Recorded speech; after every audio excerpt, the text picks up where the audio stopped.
Hello there, this is Teresa. I'm really excited to show off the newest Craft Your Life kit called Vintage Tapestry. These kits have so many possibilities and are a great value with everything that comes in the kit. I have a couple of cards I made showing all the different products, and I also wanted to show how I use some of the inspiration that comes in the kit. You can also purchase these kits that come out each month individually, or Altenew has a subscription plan where you can receive a discount. Here's the stamp set with all of its beautiful layers, and there are two different flowers, a rose and a daisy on this. And here's the inspiration guide.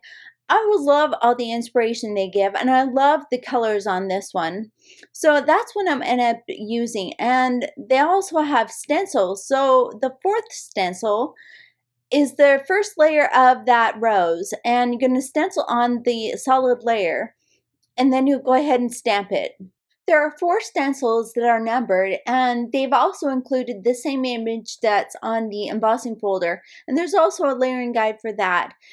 The die set is wonderful. There are dies that cut out not only the stamped images, but the vines that you've colored from the stencils. And then here's the 3D embossing folder, so you can add some really gorgeous dimension. I swatched out all the colors I wanted to use, and I used the Cool Summer Night family on the top, and I left out Ocean Waves and added in Dark Night. I often do this to make sure I like everything together. And here's the Cool Summer Night, and I added the Dark Night in instead, and the Fall Harvest. And then I used the Nature's Wonders, 3 of those, for the greens on the leaves.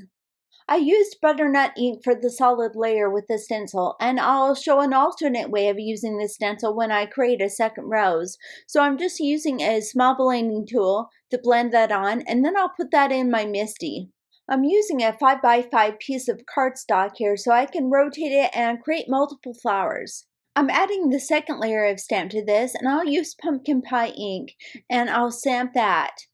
And then go ahead and rotate your cardstock a half a turn. And here's where I'll show the other way of using the stencil so your stamps can still end up in the MISTI. Go ahead and stamp that second image again. And then you're going to take it out and use the stencil on top of that. So you can really do this either way. But this way, your stamps are going to line up, and you can stamp multiples and then just go back and use the stencil. Now I can continue stamping the third layer with yellow ochre and the fourth layer with Sicilian amber, rotating the cardstock to stamp both of the flowers. In the left-hand corner, I'll start stamping the daisy, starting with the sea glass ink for the solid layer. I'll stamp that, and then I'll rotate it, and I wanted to have a gold flower, so I'm using butternut ink with that.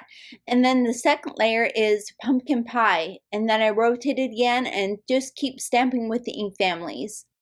When I'm done with the flower layers, I stamp both of the flower centers with Sicilian amber. And then I switch to almond bark for the second layer so you can really see it over the Sicilian amber. It really makes a difference to switch to a brown tone to get some depth out of that center. On the third layer of the center of the daisies, I dusted with anti-static powder and stamped it with embossing ink, and then embossed it with antique gold embossing powder. I used one of the card designs in the inspiration guide for my layout. You can just cut those out and place them in your stamp positioner and line up your stamps up to the image that they've created. So I've got that in my MISTI with an A2 size cardstock panel underneath it, and I've placed the leaf stamps over the ones on the inspiration card. And then I can remove that and stamp my first layer of the leaves. I'll place the card back in to align the leaves on the bottom, and I'll stamp those.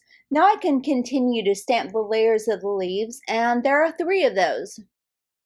I'm going to stamp the small flower on the bottom, and because I really didn't want to do any masking, I'm going to shift that over a bit so it doesn't overlap, and there's just enough space to do that. I stamped that flower with a dusk first, and then desert night, and then dark night for the third layer. I didn't stamp all the layers for the center of this. I just used layer G6, I prepped it, and then heat embossed it with antique gold embossing powder. I wanted to add some of the vines from the stencil. I just love those. And I found a couple of places around the design where I could put those, and did a little taping off and some simple masking with some torn edges of Post-it note. I used the smallest of the detail blending brushes to ink the layers on the vines, and I found a little spot here on the bottom and then another one on the top. And then I just added a leaf on the right side as well. So instead of making a one-layer card and having to mask things off, I used the design to create the bottom layer, and then I can pop the stamped die cut flowers on top with some foam tape. And here's the finished card with the main flowers added. I also cut it down and added it onto a navy blue panel for a thin border, and then onto an A2 card base. The sentiment is from the stamp set, which I stamped with Dark Night ink and clear heat embossed it. I also added some tiny dots around the image with a white gel pen and a Stardust glitter pen. It's really hard to see here, but it's really pretty detail in real life. I'm using the embossing folder for the next card, along with some of the flowers I already created. This is a very simple card to make, but I think because of the colors, it's really impactful.